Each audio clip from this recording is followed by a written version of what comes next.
Shyanne Hays has signed with Glenville State to play volleyball.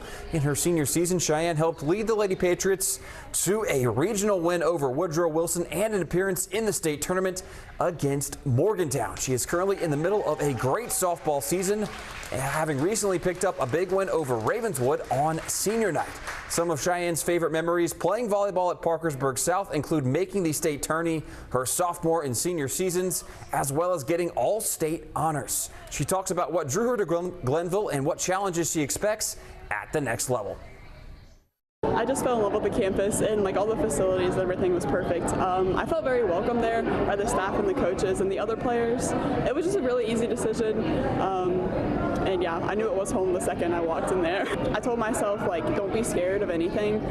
Just go out there, take every opportunity you get. Studying is definitely going to be hard, academically, but athletically, I know I can do it. I just got to step up and put a little bit of extra work in.